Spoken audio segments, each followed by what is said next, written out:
Então, eu queria assim, começar pedindo que o senhor falasse um pouco sobre como o equipamento foi criado, a invenção, e como que o senhor fez essa imersão nessa tecnologia, né? Tá. Olha, a minha imersão nessa tecnologia veio do fato de eu ser neurocirurgião. Por quê? Eu fui treinado em neurocirurgia na década de 70, 80, tá? Pra você ver, você não tinha nem nascido ainda, eu estava sendo treinado em neurocirurgia. E na época a gente não via o Já cérebro. tinha.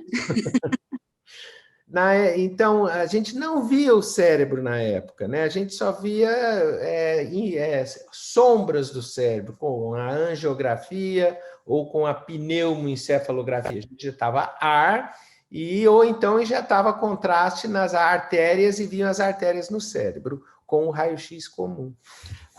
Mas no fim da década de 70, a tomografia computadorizada chegou no Brasil. Ela foi inventada no início da década de 70 e no fim da década chegou no Brasil e nós começamos a ver o cérebro. E eu comecei também a ver nas minhas cirurgias que eu estava aprendendo na época que existia muita destruição cerebral para chegar lá no tumor, né? Um tumor profundo do cérebro. Você tinha que abrir o cérebro, e abrir o cérebro você está cortando células, né? E aquilo trazia muito efeito colateral, né? Muitos pacientes ficavam com sequela. Então eu comecei a estudar e vi falar no que se chamava proton beam, tá? O proton beam, você já deve ter visto falar, é um raio de prótons que você foca de uma maneira extremamente precisa dentro do cérebro, e na época ele só existia na Universidade de Harvard, que estava fazendo isso e publicando o trabalho médico no proton beam. E eu resolvi que eu ia aprender aquilo. Então, estudei bastante, fui parar lá na Universidade de Harvard para aprender a usar o proton beam e aprendi a usar o que se chama radiocirurgia, que é a técnica que a CyberKnife faz, né? Fui para a Suécia e lá eu aprendi a usar também a Gamma Knife, que é um outro aparelho que hoje existe em Brasília, existe no Rio, existe em São Paulo e em Curitiba. Existem a Gamma Knife, tá? A mais desenvolvida é a de Brasília hoje em dia, que é a mais moderna que existe, que a gente usa bastante em Brasília, essa Gamma Knife chamada Icon. Tá? Bom, em São Paulo, a gente começou, então, a usar também a CyberKnife, né, que é a sua pergunta hoje. A CyberKnife já é uma evolução do conceito Gamma Knife. Tá? A Gamma Knife usa cobalto, né, um cobalto radioativo, né, enquanto que a CyberKnife usa um acelerador linear miniaturizado, pequeno, que consegue ser segurado por um robô, e esse robô mexe em qualquer direção. É um robô que construía carro, tá? Foi adaptado na Universidade de Stanford pelo inventor, Dr. John Adler, que é um neurocirurgião também, e esse aparelho trata em qualquer lugar do corpo. Então, a Gamma Knife, que tratava só a cabeça, evoluiu a ser a CyberKnife, né, com outra maneira de se produzir a energia radioativa, mas com a mesma precisão que aponta a qualquer lugar do corpo. Então, hoje a gente trata todos os nossos tumores de coluna, e às vezes bastante baixo, a gente trata com a CyberKnife. Tudo que vem no cérebro, a gente trata geralmente com a Gamma Knife ou com a CyberKnife, dependendo da indicação de cada tumor. Então, a gente tem as duas técnicas para a gente usar. E eu me envolvi nisso justamente porque eu queria fazer uma cirurgia não invasiva, sem os danos que eu tinha visto lá no meu treinamento na residência. E a gente tem conseguido isso, inclusive aí com a jovem Juliana Mello, né, que é a jogadora de vôlei que você viu aí na mídia. Uhum, perfeito. Então, as minhas duas próximas perguntas já foram um pouquinho respondidas. A seguinte era se esse equipamento é usado especificamente para tratamento de tumores cerebrais, e o senhor já me explicou que não. Na verdade, ele pode ser usado em outros tratamentos, em outros tipos de tumor, e eu também queria entender se realmente o principal ganho seria em termos da gente não ter sequelas tão graves, né, nos pacientes. Então, acho que a gente poderia dizer essas duas coisas, são corretas? São corretas, né? Eu acho que a CyberKnife trouxe a possibilidade de tratar tumores, mesmo que não sejam no sistema nervoso central, com esse aparelho. Por exemplo, tornou-se um dos aparelhos mais importantes para tratar tumor de pâncreas, né? Que é um tumor que quase que tão ruim como o tumor maligno cerebral, que chama glioblastoma multiforme, né? Então, ele também tornou-se um grande aparelho para tratar tumor de próstata, tumor de pulmão, porque é um aparelho que segue o movimento do corpo, tá?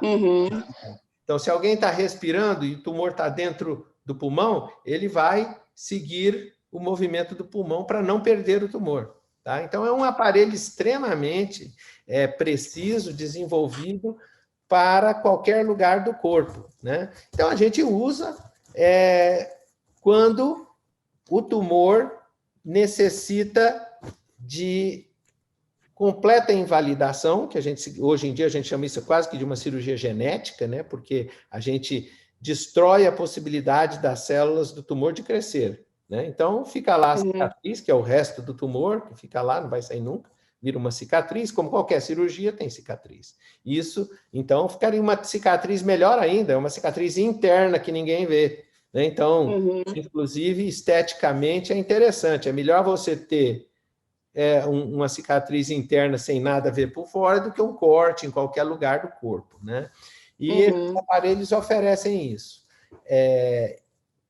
Por que se tornou possível fazer isso? Porque hoje em dia as imagens são tão boas, né? Eu falei para você da tomografia, mas veio a ressonância magnética, veio a tomografia de pósitrons, e hoje em dia a gente faz imagens moleculares até. Então, a histologia pode ser bastante inferida por essas imagens, que não precisa nem de biópsia, em muitos tumores hoje em dia.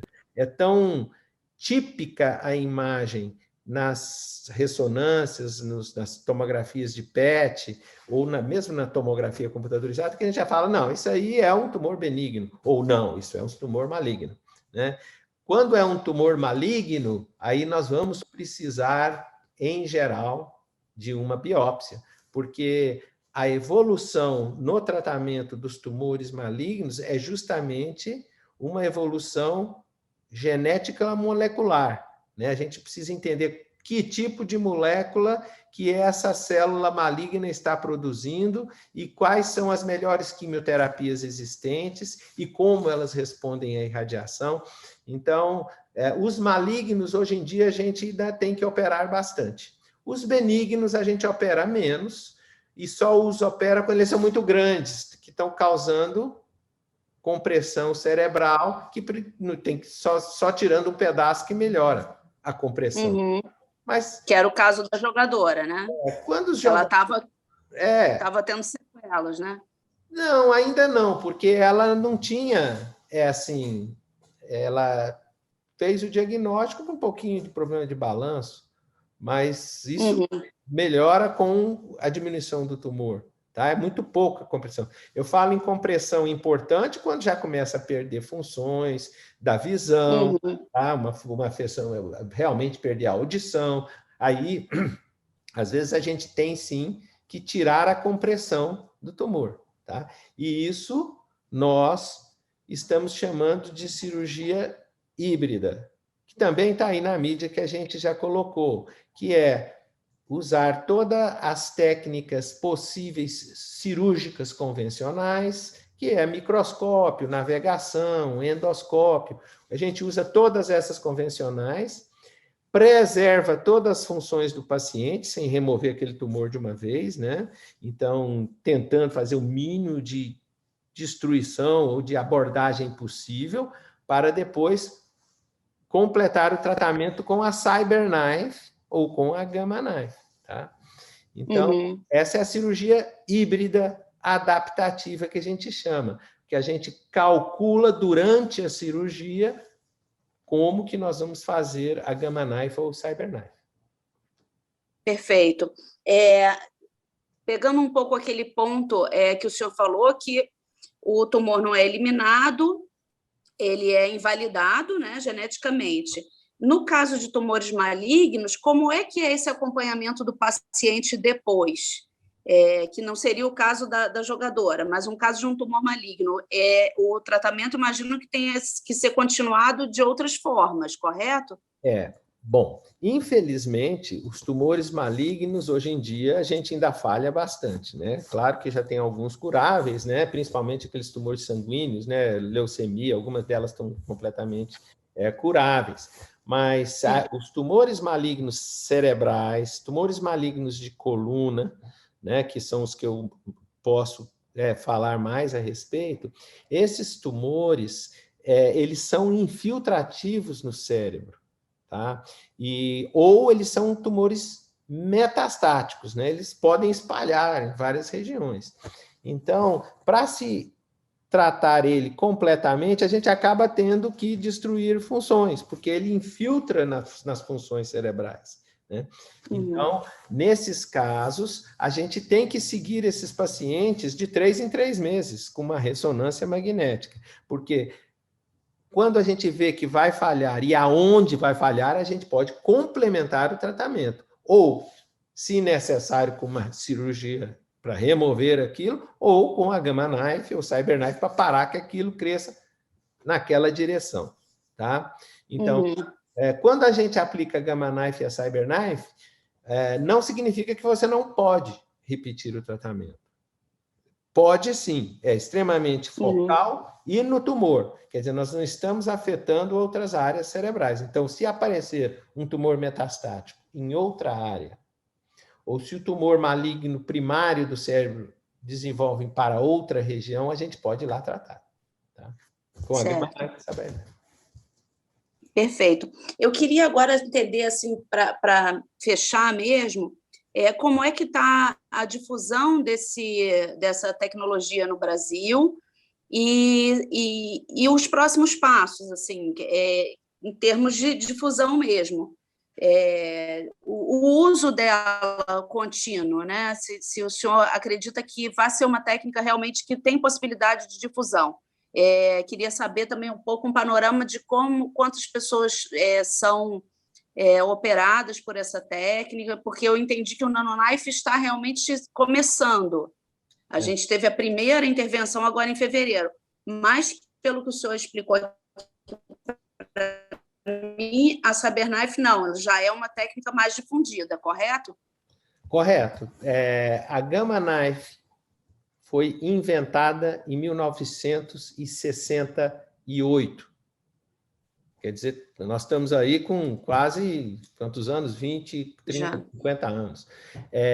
E vem sendo aperfeiçoada essa técnica. A CyberKnife, a primeira CyberKnife que eu usei foi em 1996, no sul da Califórnia. Ela foi inventada em 1995, tá? E 96 começou a ser usada. Existem esses aparelhos pelo mundo afora. Poucos no Brasil, 4 no Brasil, Gamma Knife e uma CyberKnife. Por questões financeiras, pouco investimento na saúde, dificuldades em geral que tiveram esses aparelhos de entrar no Brasil. A primeira Gamma Knife veio para o Brasil nos anos 90, já foi desativada, né? Não está usando, foi aqui em São Paulo. A segunda, Curitiba e São Paulo, dentro de meses de diferença, uma em Brasília agora, e depois tem também uma no Rio de Janeiro. Isso é importante dizer porque são equipamentos caros e equipamentos que, na minha opinião, deveriam ser presentes para todos os pacientes, porque uma cirurgia Gamma Knife, CyberKnife, custa 1/4 de uma cirurgia aberta. Por quê? Porque não usa UTI, não usa antibiótico, não tem risco anestésico, não usa anestesia. Então, não usa aquela estrutura hospitalar que é cara, naturalmente, né?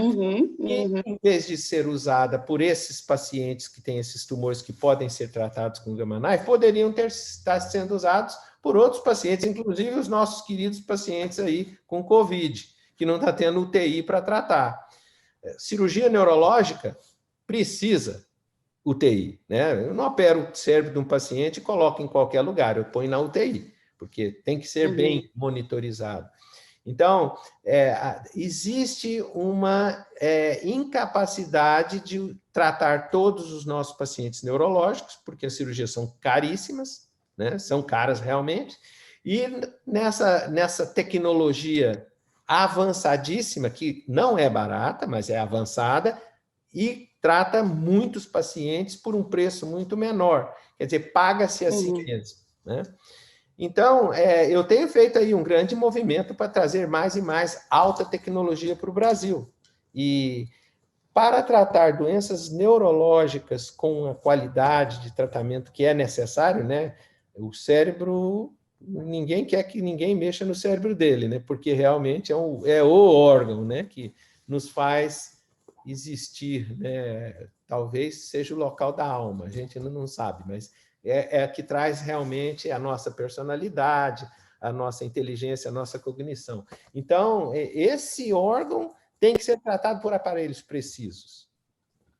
Gamma Knife, Cyber Knife, ou existem os aceleradores lineares no mercado aí que trata a mama, trata tudo, né? É o tratamento do câncer com radiação.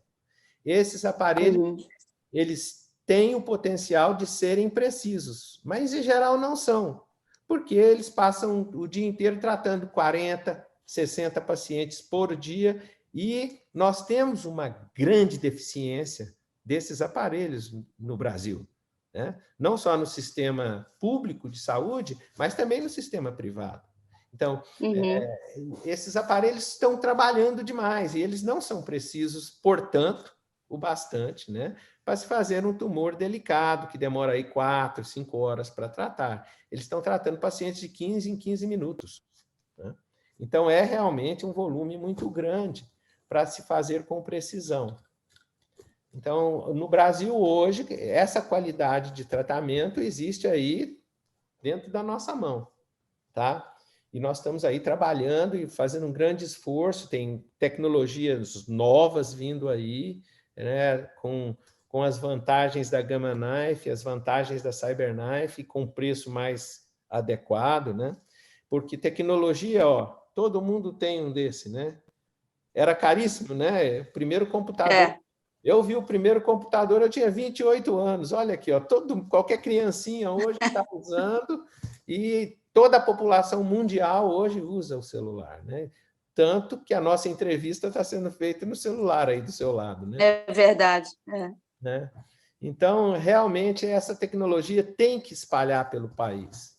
E eu espero que o INCA invista logo, né? Tem o Instituto do Cérebro no Rio de Janeiro.